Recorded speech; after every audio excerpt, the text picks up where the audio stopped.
Nah, saudara, di dalam sesi kedua ini kita akan membahas mengenai spiritualitas. Nah, saudara, saya kira tidak ada bedanya antara saudara sebagai diaken, sebagai hamba Tuhan atau bukan. Nah, kita sama-sama orang Kristen dan kita memiliki berbagai isu yang sama di dalam kita membangun spiritualitas kita, saudara ya, membangun kerohanian kita. Nah, saudara, topik membangun spiritualitas ini sebetulnya sangat luas sekali. Saudara, saya kebetulan semester ini saya mengajar 2 mata kuliah berkaitan dengan spiritualitas. Satu untuk mahasiswa STH, satu untuk mahasiswa MTH. Dan masing-masing 14 kali pertemuan. Jadi saudara bisa bayangin topiknya memang luas sekali, begitu sangat banyak yang bisa kita pelajari. Nah, maka saya memikirkan saudara apa yang bisa saya sampaikan, dan saya pikir salah satu hal yang sering kali kita tidak sadari di dalam kita membangun kerohanian kita adalah adanya berhala-berhala di dalam hidup kita. Nah, saya ingin coba share itu, tetapi kalau saudara mungkin pernah baca bukunya Timothy Keller, dia menulis sebuah buku berjudul Counterfeit Gods atau Allah-Allah palsu begitu. Itu buku yang sangat baik, dia membahas mengenai berbagai berhala di dalam hati kita. Nah, saya ingin menjelaskan dari situ juga, tetapi eh, setahu saya di luar buku itu, Tim Keller kemudian memberikan beberapa lagi ceramah begitu, dan dia membahas beberapa hal mengenai berhala itu dengan lebih mendalam. Nah, saudara, saya ingin coba share beberapa hal yang saya pelajari begitu. Saudara, Timothy Keller membagi idols atau berhala itu di dalam 2 kategori. Nah, ada yang disebut sebagai surface idols, itu adalah maksudnya berhala yang di permukaan begitu ya, berhala yang kelihatan begitu. Tetapi ada berhala-berhala lain yang disebut deep idols. Jadi berhala-berhala yang dalam, yang berada di balik itu, sesuatu yang berada di balik itu. Nah, surface idols, berhala yang di permukaan, itu kelihatan, bisa dikenali, ada polanya. Sementara deep idols berada di balik daripada dosa itu. Maka kalau kita ingin mengenali surface idols yang di permukaan, pertanyaannya adalah apa yang kamu lakukan? Kira-kira gitu. Ada sesuatu yang dilakukan, jelas kelihatan dosanya. Tapi kalau kita ingin mengenali deep idols, berhala yang di balik itu, pertanyaannya adalah apa yang mendorongmu untuk melakukan itu? Nah, saudara, ini menjadi sesuatu yang sangat penting sekali untuk kita mengerti, karena seringkali kita menjadi orang Kristen sekian tahun, kita rasa kita bertumbuh, kita rasa kita tahu banyak hal, tapi tanpa sadar sebetulnya masih ada deep idols yang menguasai hati kita. Dan itu membuat kita sulit sekali untuk bertumbuh. Nah, saudara, saya sebutkan saja, ada 4 macam deep idols. Yang pertama adalah kuasa, power. Yang kedua, kendali, control. Yang ketiga, kenyamanan, comfort. Dan yang keempat adalah penerimaan, approval. Nah, saudara, saya akan coba jelaskan satu persatu ya, 4 macam berhala yang di dalam ini, deep idols ini. Kuasa. Saudara, apa definisinya deep idol of power ini? Kuasa ini, berhala kuasa yang ada di dalam ini. Definisinya adalah keinginan berlebihan. Lagi-lagi saudara, ini selalu dia akan pakai istilah sama, keinginan berlebihan. Jadi bukannya orang tidak boleh, tetapi begitu berlebihan itu berbahaya. Keinginan berlebihan untuk signifikansi diri melalui kesuksesan, kemenangan, dan pengaruh. Ada perasaan kebutuhan untuk benar. Jadi saya pengen selalu jadi orang, saya yang benar, bukan saya yang salah, begitu ya. Jadi ada perasaan kebutuhan untuk benar. Jadi yang terbaik, mampu, menonjol, spesial, begitu. Nah, orang dengan idol ini, orang dengan berhala ini akan menegaskan betapa hebatnya mereka. Ini definisinya. Dan apa ketakutan dari orang yang punya berhala kuasa ini? Dia takut dipermalukan. Dia takut merasa tidak ada arti, meaningless. Dia ingin menghindari perasaan insignificant, tidak penting, tidak berarti. Ada dia, nggak ada dia pun nggak apa-apa. Nah, dia nggak kepengen begitu. Yang ketiga, dampak kepada relasi. Jadi orang dengan idol of power ini pasti berdampak kepada relasinya. Apa dampaknya? Orang lain akan jadi ideal bagi dia, di-idealized oleh dia sesuai dengan keinginannya. Jadi dia membayangkan harusnya orang kayak gitu tuh, begitu ya. Atau sebaliknya, dia merendahkan orang. Jadi misalnya, jangan sampai gua kayak gitu. Nah gitu ya, jadi dia idealize orang atau dia merendahkan orang sesuai dengan ketakutannya. Dia membayangkan dirinya lebih baik dari orang itu. Nah, orang-orang di sekitar orang dengan idol of power ini, orang lain akan merasa dimanfaatkan oleh orang ini. Orang seperti ini tidak terlalu peduli pujian. Pujian itu bukan sesuatu yang prioritas bagi dia. Dia tidak bergantung kepada pujian dari orang karena dia menjadi hakim atas dirinya sendiri. Dia merasa tahu apa yang benar, apa yang baik bagi dirinya. Masalah emosi daripada orang seperti ini adalah emosi yang dominan adalah kemarahan. Jadi dia akan cepat marah. Lalu dia ekspresikan kemarahan itu ketika ada sesuatu yang kemudian menyinggung dia. Begitu. Nah, ini orang punya idol of power. Kita lihat satu-satu, nanti saya kasih contoh. Yang kedua adalah kendali. Idol of control, kendali. Definisinya adalah keinginan berlebih untuk kepastian. Dan itu ditunjukkan melalui bagaimana dia ingin semua itu harus bisa diprediksi dan bisa diatur. Jadi dia nggak seneng kalau ada hal-hal yang kemudian tidak bisa diprediksi. Dia pengen semua itu di dalam kendali dia. Dia tahu jelas apa yang akan terjadi. Dia tahu bagaimana hidupnya terjamin dan sebagainya begitu. Jadi dirinya dia bisa prediksi. Lingkungan sekitarnya dia bisa prediksi. Nah, dia orang seperti ini adalah orang yang bekerja keras. Dia disiplin, dia punya standar. Karena dia ingin ada kepastian dan kendali di tangan dia, bukan di tangan orang lain. Ketakutannya apa? Dia takut ketidakpastian. Misalnya nih ya, kalau dia nggak punya uang, dia nggak pasti masa depan bagaimana. Nah, dia nggak seneng itu. Dia takut ketidakpastian, dia takut kritikan, dia takut perasaan tidak berguna, tidak dibutuhkan yang membuat dia merasa tidak dilihat. Ini mirip seperti yang tadi. Dampak kepada relasinya apa? Orang lain akan merasa disalahkan terus oleh orang seperti ini. Karena orang seperti ini biasanya perfeksionis. Jadi dia selalu nyalain orang kalau nggak sesuai standar dia. Dia nggak seneng kalau orang-orang lain tidak melakukan seperti yang dia inginkan. Karena itu berarti di luar kendali dia. Jadi kayaknya tidak sesuai planning dia. Nah, dia nggak seneng. Dan dia percaya orang lain itu bergantung kepada dia. Dan memang ada banyak orang tertarik kepada orang seperti ini. Karena biasanya orang seperti ini sangat mampu untuk melakukan sesuatu atau memecahkan masalah. Dia capable. Nah, orang seperti ini juga akan cenderung menjaga jarak dengan orang lain. Masalah emosinya adalah khawatir dan cemas. Sering begitu dia. Yang ketiga adalah orang dengan berhala penerimaan. Idol of approval. Definisinya apa? Definisinya adalah keinginan berlebih untuk menyenangkan orang. Dipuji, diterima orang lain. Jadi orang ini, dia bisa berusaha menolong orang lain, memenuhi keinginan, kebutuhan orang lain, dan dia pengen kemudian mendapatkan positive feedback, dipuji. Ketika dia berbuat sesuatu yang baik, orang lain seneng dengan dia. Wah, itu dia seneng sekali, begitu ya. Dia butuh untuk melayani orang, supaya orang lain membutuhkan dia. Sebaliknya, dia juga bisa jadi orang yang sangat bergantung kepada orang lain. Dia sangat kepengen menyenangkan orang, dipuji dan diterima oleh orang. Ketakutan dia apa? Penolakan. Dia takut ditolak orang. Dia takut ada orang gak seneng dengan dia. Dia takut orang jadi benci sama dia. Dia orang yang pengen menghindari konflik. Kalau bisa jangan ada ribut-ribut lah. Dia bergumul dengan kepengecutan karena dia takut selalu. Pengecut untuk bisa berani konfront, bicara, ngomong. Dia selalu takut dengan pendapat orang tentang dirinya. Dampak kepada relasi orang seperti ini, dia bisa takut kepada orang lain atau dia menjadikan orang lain sebagai gambaran ideal. Jadi orang lain itu bisa, dia kalau lihat orang-orang tertentu itu dia takutlah kepada orang-orang itu, begitu ya. Takut gak disenengin. Atau dia bisa bayangin orang-orang itu, wah orang-orang yang luar biasa begitu, jadi idealnya dia. Nah orang lain jadi akhirnya capek dengan dia, lelah dengan dia. Karena apa? Karena dia selalu butuh afirmasi. Butuh pujian, butuh penerimaan untuk merasa diri berharga. Nah orang lain jadi capek di sekitar dia.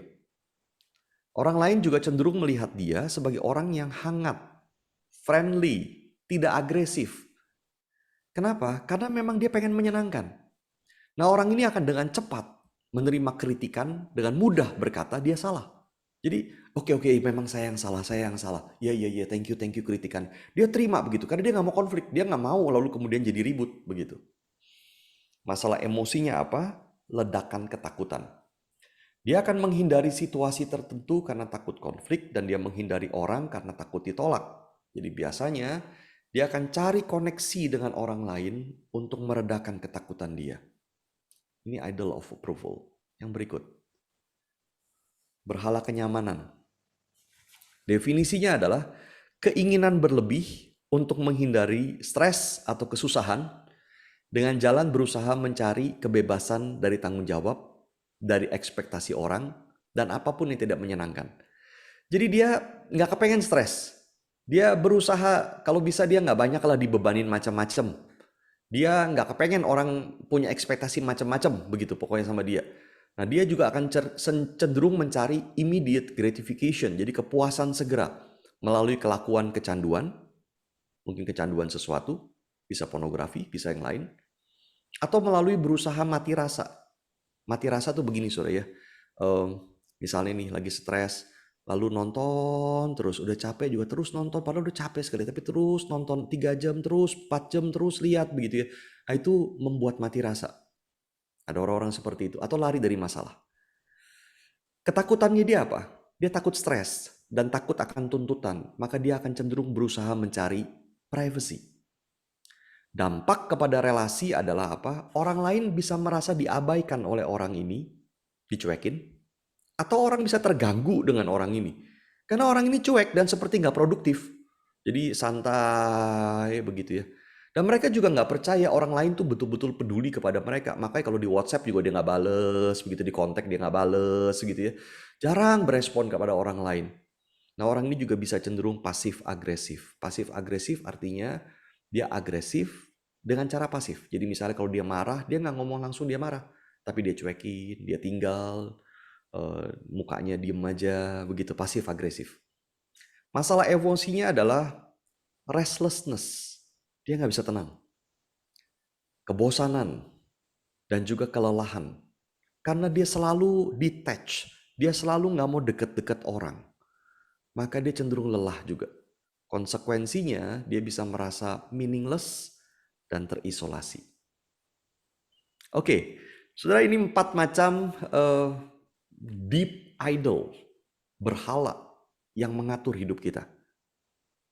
Nah, deep idol, saudara, itu adalah berhala yang tidak terlalu nampak memang.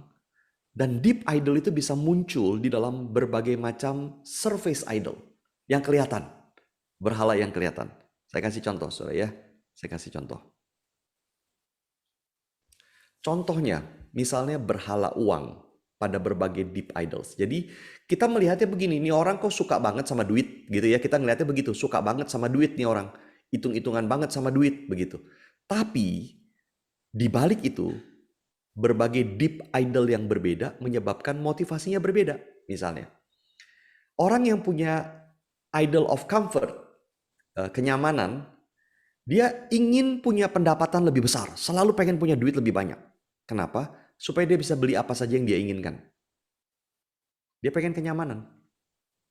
Sementara orang yang punya idol of approval, penerimaan, nah dia pengen punya pendapatan lebih besar, sama di depannya sama, dia pengen punya duit lebih banyak selalu. Tapi tujuannya supaya dia punya lebih banyak teman atau dia lebih disukai oleh orang tertentu.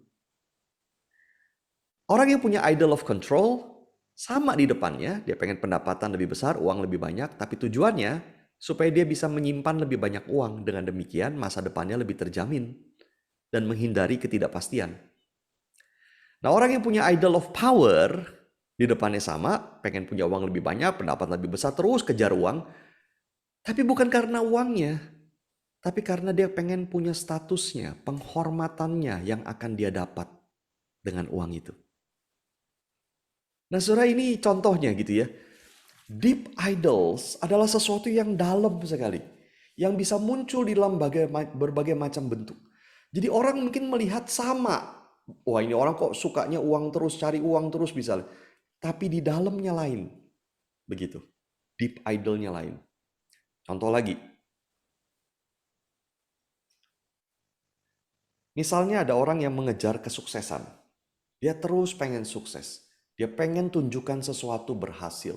Dia selalu kalau misalnya sudah berhasil lakukan sesuatu, nggak lama merasa dirinya nggak berarti. Dia pengen lagi lakukan sesuatu lagi supaya terus merasa kesuksesan dan kesuksesan.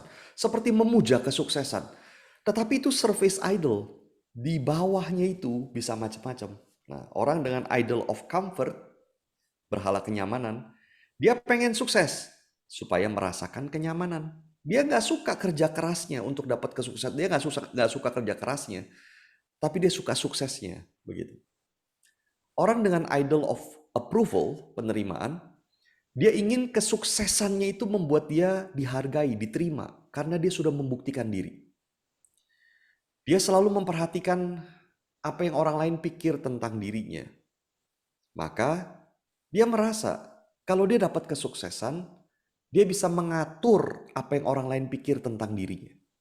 Jadi, wah kalau saya bisa begitu, kalau saya punya posisi itu, kalau saya bisa tunjukkan saya mampu di situ, maka pasti orang akan pikir saya begini. Misalnya begitu. Lalu orang dengan idol of control, dia ingin sukses juga, depannya sama. Tapi tujuannya supaya dia bisa yakin dengan masa depannya. Dia bisa tenang karena dia memastikan dia akan mendapatkan apa yang dia inginkan. Oh, saya sukses ini, pasti ke depan gak mungkin ada orang mau tolak saya. Misalnya gitu. Orang dengan idol of power, dia menginginkan kesuksesan karena dia bisa lebih dari orang lain. Karena dengan kesuksesan, kuasa pun akan didapat. Dia jadi bisa mengatur orang. Dia bisa dihormati orang karena statusnya. Nah, saudara, ini berbagai contoh bagaimana deep idol itu bisa muncul ke permukaan. Nah, kita tidak akan sempat bahas semuanya, tapi saya akan bahas 2 saja lebih dalam daripada 4 deep idol ini. Yang pertama, saudara, saya ingin bahas mengenai deep idol yang power, gitu ya. Saya akan bahas 2 saja. Yang pertama adalah yang power. Ada apa sih di balik berhala kuasa itu? Tim Keller mengatakan begini, banyak orang yang memiliki dorongan besar untuk berkuasa sebetulnya sangat khawatir dan takut. Namun, sekalipun ketakutan bukanlah alasan untuk mencari kuasa, hampir selalu ketakutan muncul setelah memiliki kuasa. Jadi dia bilang begini, banyak orang yang dorongan besarnya berkuasa sebetulnya sangat khawatir dan takut. Sekalipun dorongannya bukan ketakutan, tapi hampir selalu kemudian itu muncul setelah mereka punya kuasa. Jadi berhala kuasa sangat terkait dengan ketakutan seseorang. Mereka yang punya kuasa itu sadar bahwa banyak orang akan cemburu dan bersaing dengan mereka. Maka semakin tinggi seseorang, dia akan makin mempertahankan kuasanya. Dan kejatuhannya juga akan semakin besar. Maka kuasa seringkali lahir dari ketakutan dan sebaliknya menghasilkan lebih banyak ketakutan. Semakin kita berkuasa, semakin kita juga tidak mau mengaku bahwa kita lemah. Karena kita takut dianggap lemah dan tidak berkuasa. Nah, saudara, karena power, kuasa ini, berhala kuasa ini adalah deep idol, dia bisa muncul di dalam berbagai macam surface idol. Dalam bentuk permukaannya bisa muncul banyak. Ada satu contoh, saudara ya, ada pria yang suka menggoda wanita, lalu menaklukkan wanita itu, sampai wanitanya senang sama dia. Lalu kemudian setelah wanitanya senang, dia nggak tertarik. Dia tinggalin, dia pindah lagi ke wanita lain. Motivasi dia apa? Motivasinya kuasa, saudara. Dengan menaklukkan wanita. Ini idol of power.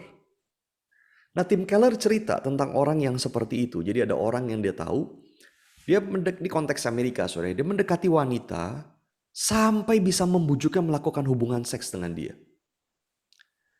Lalu setelah itu apa? Dia tinggalin. Dia cari wanita lain. Demikian seterusnya. Sampai satu kali, orang ini terima Kristus, bertobat. Dan ketika dia bertobat, dia terima Kristus jadi orang Kristen, dia tidak mau lagi melakukan hal yang jahat seperti itu. Lalu dia mulai aktif dalam pelayanan, dia ikut di dalam kelas teologi. Tetapi deep idol of power itu, berhala kuasa yang di dalam dia, tidak berubah.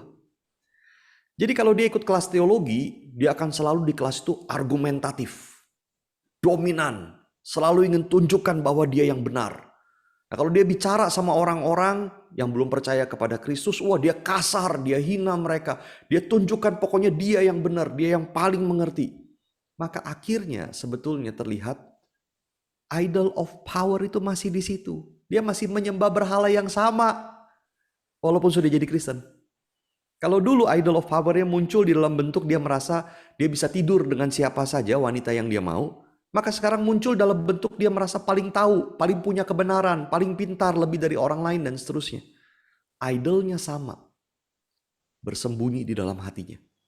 Idol of power. Demikian pula saudara kita lihat para bully yang suka ngebully orang. Atau mungkin yang sekedar tertawa ketika melihat temannya lagi dibully. Mereka merasa ada power untuk itu.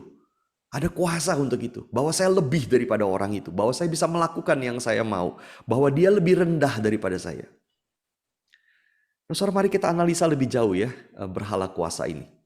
Yang pertama, kenapa berhala kuasa ini seringkali tidak nampak jelas?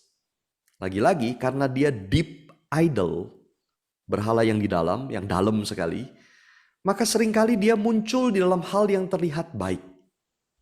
Kualitas yang baik. Jadi orang yang memiliki idol of power ini akan terlihat sebagai orang yang confident, percaya diri, pede. Nah, kelihatannya begitu. Jadi orang lihat dia, oh ini bagus dong nih. Kita juga pikirnya begitu, oh saya kan orangnya pede gitu ya. Jadi kita nggak tahu ada berhala itu di dalam. Terlihatnya sebagai orang yang confident, dia terlihat yakin, tegas, percaya diri karena dia ingin tunjukkan itu. Yang kedua, apa harga yang rela dibayar oleh orang yang memiliki berhala kuasa ini? Jawabannya adalah beban dan tanggung jawab. Dia rela menanggung beban yang besar, tanggung jawab yang besar, walaupun sebetulnya hidupnya berantakan. Dia rela tanggung itu demi memuaskan keinginan dia punya kuasa.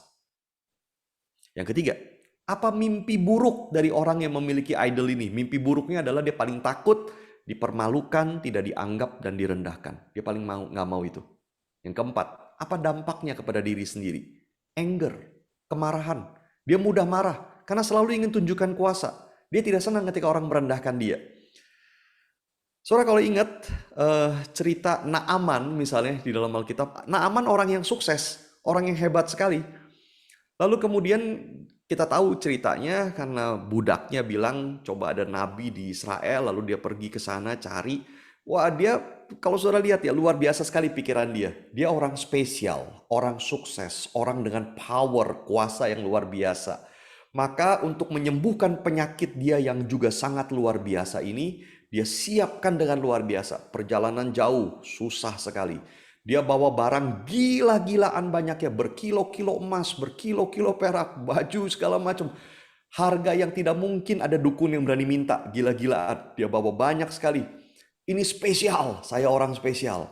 Sampai di sana dia ketemu, ternyata Nabi nggak keluar. Nabi cuma suruh pembantunya keluar bilang, mandi 7 kali di sungai Yordan, lalu nanti kamu sembuh. Lalu apa terjadi? Dia marah langsung. Marahnya bukan main, itu cerita Alkitab. Itu dia punya idol of power.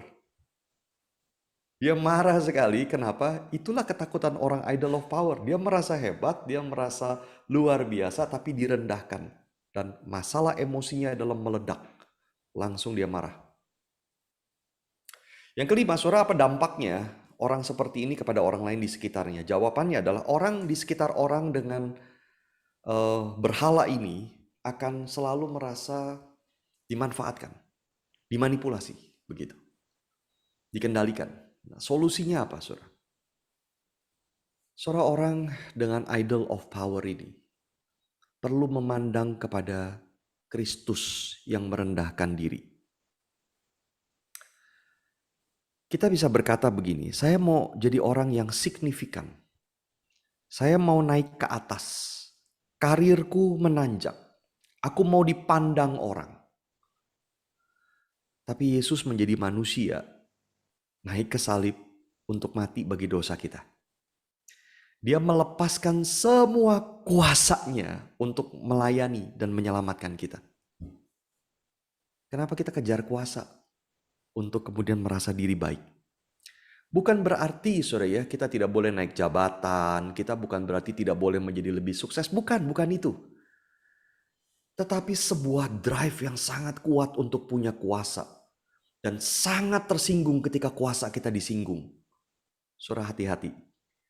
Apakah idol of power itu ada di dalam hati kita? Solusinya saudara adalah kita perlu memandang kepada Kristus yang merendahkan diri. Seringkali saudara kita lupa Tuhan kita Tuhan yang seperti itu. Marva Daun, seorang penulis, dia mengajak kita memperhatikan dua hal di dalam ayat ini. Jawab Tuhan kepadaku, ini kata Paulus, cukuplah kasih karuniaku bagimu, sebab justru di dalam kelemahanlah kuasaku menjadi sempurna. Sebab itu terlebih suka aku bermegah atas kelemahanku, supaya kuasa Kristus turun menaungi aku. Nah, saudara, Marva Daun mengajak kita memperhatikan dua hal di dalam ayat ini. Saya kasih warna kuning. Yang pertama adalah kata sempurna. Saudara, di dalam bahasa Yunani, kata itu teleo, kata itu punya beberapa arti. Bisa diterjemahkan sempurna, bisa juga diterjemahkan berakhir atau selesai. Nah, kalau diterjemahkan berakhir, jadi aneh memang. Kuasaku, kuasa Tuhan, menjadi berakhir. Nah, itu kan lucu, begitu ya. Maka kemudian diterjemahkanlah sempurna. Tetapi saudara, bahasa Yunani tidak jelas sebetulnya subjeknya siapa. Kuasaku itu kuasanya Tuhan apa kuasanya Paulus yang ngomong ini? Nah, itu nggak jelas. Nah, kalau kata teleo itu kita terjemahkan bukan sempurna tetapi berakhir, maka yang berakhir bukan kuasa Tuhan tapi kuasa Paulus. Maka saudara, kalimatnya menjadi begini. Cukuplah kasih karuniaku bagimu, sebab justru di dalam kelemahanlah Paulus, kuasamu menjadi berakhir. Begitu. Yang kedua, saudara, yang saja kita perhatikan adalah Paulus berkata begini, sebab itu terlebih suka aku bermegah atas kelemahanku, supaya kuasa Kristus turun menaungi aku. Kata turun menaungi aku di dalam bahasa Ibrani, dalam bahasa Yunaninya, saudara, sangat unik. Yaitu kata yang artinya adalah tabernakel. Secara kata benda diterjemahkan kemah suci. Tapi secara kata kerja, istilah itu diterjemahkan jadi berdiam, tinggal, meliputi. Nah, di dalam kitab Keluaran, misalnya dalam bahasa Ibrani, kata padanannya, Allah mengatakan begini, aku akan diam, aku akan tabernakel di tengah-tengah orang Israel dan menjadi Allah mereka. Ketika Yesus datang, Yohanes berkata, firman itu telah menjadi manusia dan diam, tabernakel di antara kita. Lalu di kitab Wahyu janji itu diulangi lagi. Karena itu mereka yang berdiri di hadapan tahta Allah dan melayani Dia siang dan malam di bait sucinya. Dan Ia yang duduk di atas tahta itu akan membentangkan kemahnya.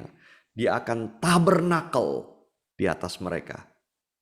Saudara, maka ketika Tuhan berkata begini, cukuplah kasih karuniaku bagimu, sebab justru dalam kelemahanlah kuasamu, Paulus, menjadi berakhir. Paulus langsung menyimpulkan, sebab itu terlebih suka aku bermegah atas kelemahanku, supaya kuasaku berakhir dan kuasa Kristus turun menaungi, tabernakel atas aku.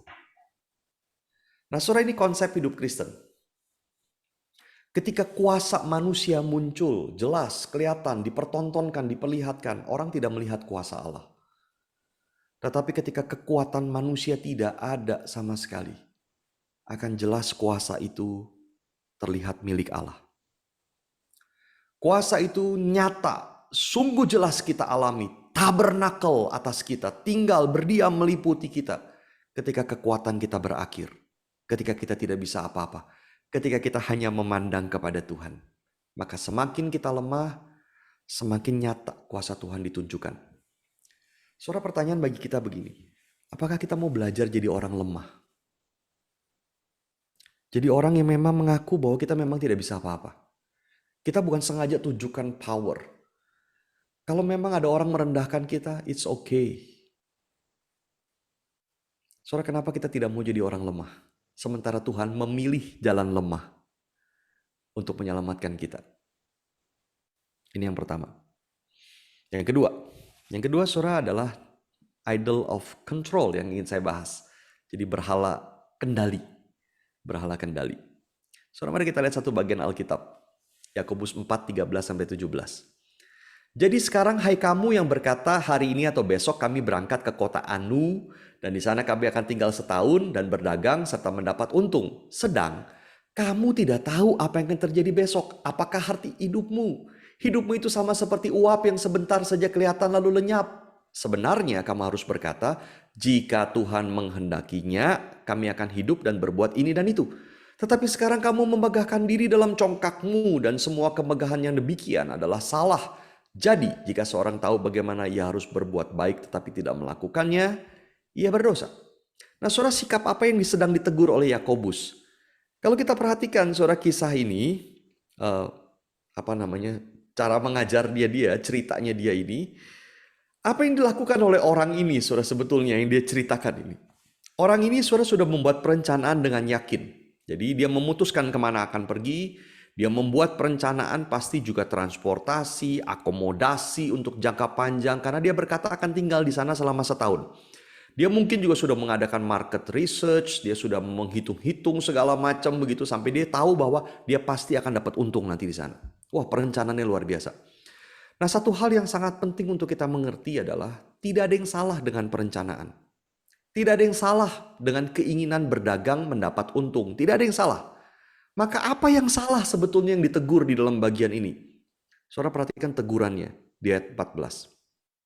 Kamu merencanakan semua itu, sedang kamu tidak tahu apa yang akan terjadi besok.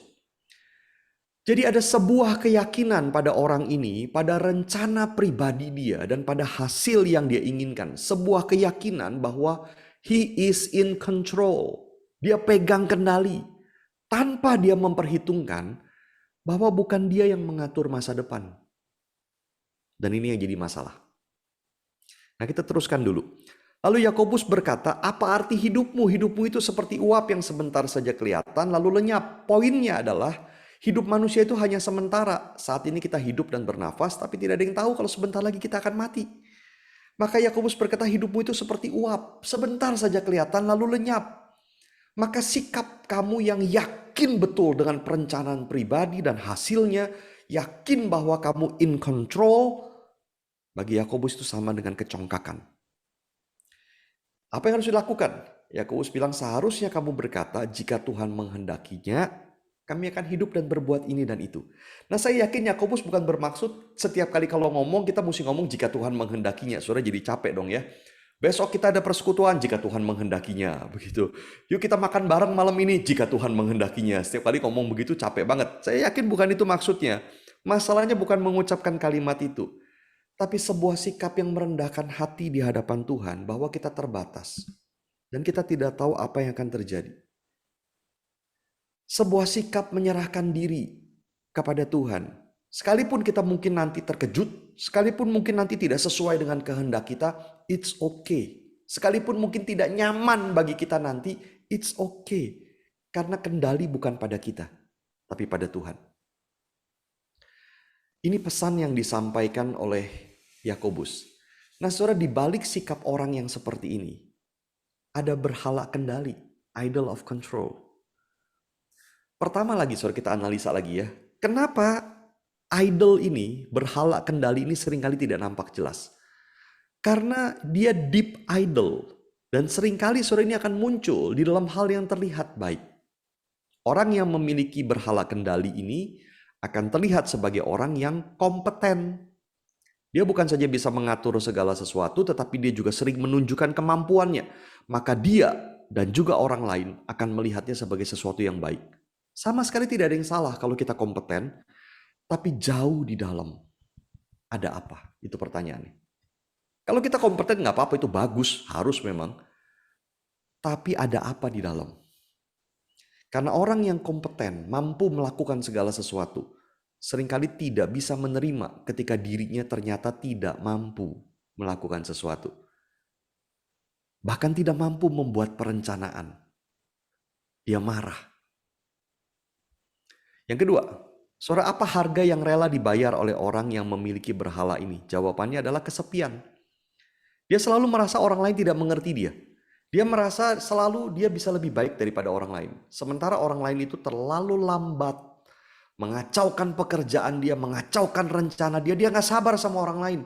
Nah, hidup seperti ini akan menghasilkan kesepian yang sangat dalam. Yang ketiga, apa mimpi buruknya orang ini? Mimpi buruk yang paling dia takuti, saudara, adalah ketidakpastian. Ketika segala sesuatu tidak pasti, rencana berantakan, masa depan gelap, apa yang harus dia lakukan dia tidak tahu, oh itu mimpi buruk buat dia. Yang keempat, apa dampaknya kepada diri sendiri? Anxiety, kecemasan. Dia mudah stres, tidak tenang, kalau terjadi sesuatu yang tidak sesuai dengan maunya dia. Yang kelima, apa dampaknya ini kepada orang lain di sekitarnya?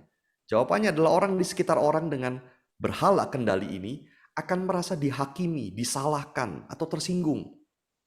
Karena orang ini pengen semua di bawah kendali dia. Dia cemas ketika sesuatu tidak terjadi sesuai dengan yang dia inginkan, maka dia cenderung menyalahkan orang. Dia cenderung menekan orang lain di sekitar dia. Saudara, ini berbagai berhala begitu yang ada di dalam kehidupan kita, berbagai deep idol. Kita sudah bahas dua, deep idol of power, deep idol of control. Saya nggak teruskan lagi, tapi saya ingin share bagan ini, saudara, dibuat oleh seseorang berdasarkan apa yang diajarkan Tim Keller. Nah, saudara lihat bagan ini ya, saya jelaskan dari sini aja. Kolom di sebelah kiri, saudara lihat ada 4 macam deep idol itu, berhala yang dalam itu. Comfort, approval, control, sama power. Ini bahasa Inggris, saudara, saya sambil terjemahkan.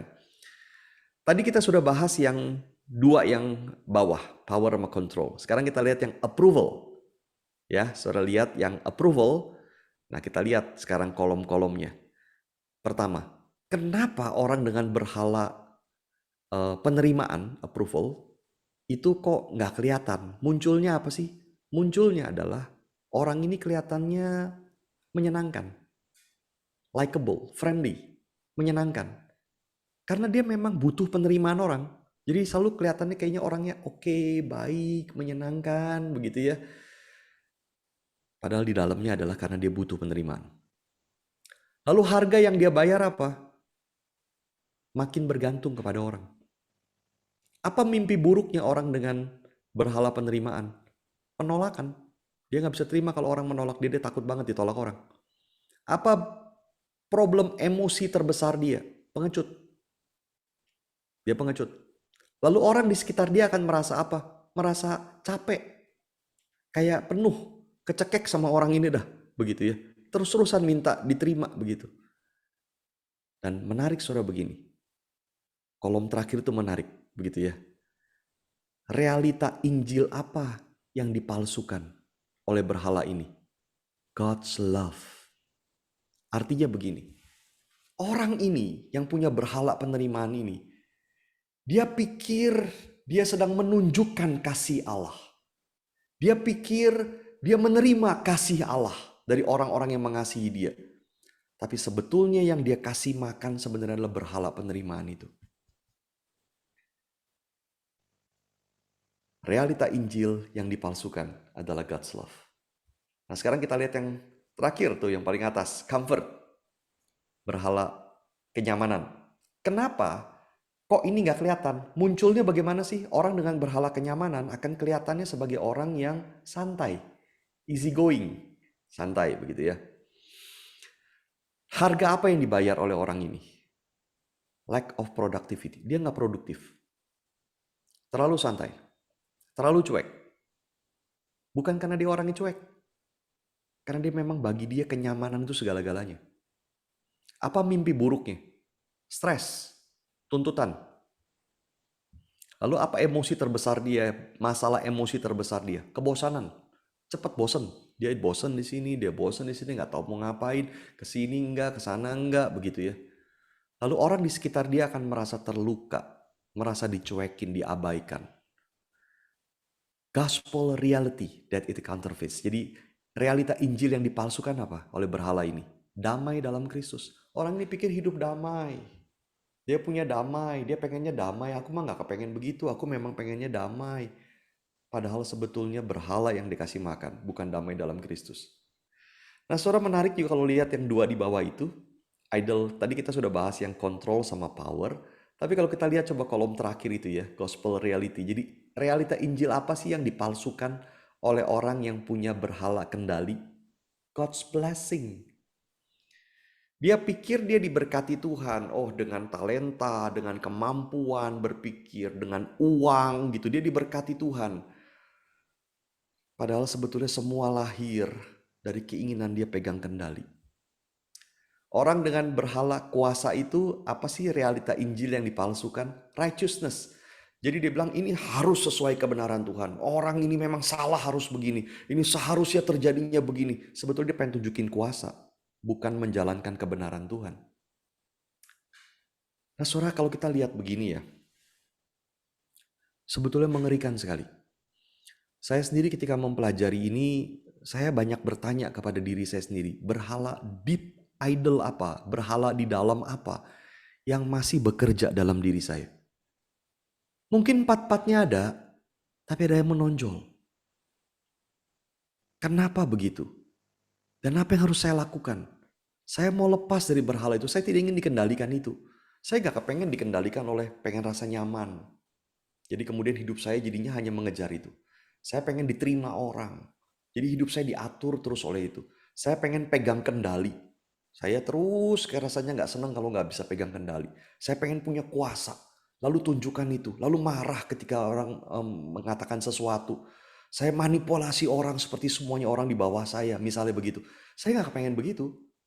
Maka saya perlu bertanya, ada deep idol apa di dalam diri saya? Nah saudara sebagai diaken, saudara banyak bekerja sama, lalu rapat dan seterusnya. Lalu saudara dealing mungkin dengan karyawan gereja, dengan jemaat. Saudara hidup bersama di dalam komunitas itu akan memperlihatkan kegelapan kita. Kalau kita hidup sendirian di dalam gua mungkin gak muncul. Tapi ketika kita hidup bersama akan kelihatan. Dan saat itulah seharusnya kita bertanya, kenapa ya kok saya begini? Kenapa ya kok saya bereaksinya begitu? Ada perasaan apa ini begini? Apakah ini dari Tuhan? Apakah memang seharusnya? Apakah saya sedang mengikut Tuhan, menyembah Tuhan? Atau sebetulnya ada berhala yang mengontrol saya? Dan saat itulah seharusnya kita kembali kepada Tuhan dan bertobat. Solusinya saudara adalah Injil. Saudara kita perlu kembali melihat kepada Yesus. Orang yang selalu ingin cari kenyamanan, dia gak pengen stres, dia gak pengen apa, dia pengen damai aja hidupnya begitu. Pertanyaannya, betulkah Tuhan panggil kita untuk seperti itu? Oh Tuhan panggil kita untuk pikul salib. Demikian pula orang yang mencari approval, penerimaan. Dia selalu butuh penerimaan dari orang, pujian dari orang, selalu takut orang pikir apa tentang dia. Kalau dia terus fokus kepada orang-orang itu, dia tidak fokus kepada Tuhan. Dia tidak pikir apa yang Tuhan mau, sekalipun membuat dia dibenci. Dia tidak berani pikir itu. Dia perlu kembali kepada Tuhan. Dan orang yang pegang kontrol itu selalu pengen punya kontrol. Dia perlu belajar melihat bukan dia yang pegang kendali. Tuhan yang pegang kendali. Dan orang-orang lain juga bukan dia yang berhak pegang kendali. Tuhan yang atur. Maka belajarlah lepaskan kendali. Percaya kepada Tuhan. Demikian pula orang yang punya idol of power ini. Punya berhala kuasa. Dia harus melihat bahwa Tuhan pun jadi lemah untuk menyelamatkan dia. Lalu mengapa dia pengen tunjukkan kuasa terus menerus. Dan berpegang seakan-akan itu yang paling penting dalam hidupnya. Saudara kita perlu lihat hidup kita. Sebelum kita menganalisa betul-betul dan kita bertobat dari deep idol ini. Kita membuang berhala ini dari hidup kita. Kita akan sulit untuk bertumbuh. Saudara kita perlu membangun kerohanian kita. Mulai dari melihat apakah Tuhan sungguh-sungguh terus-menerus menjadi Tuhan bagi kita. Oke, saudara, saya sampai di sini, saya kembalikan.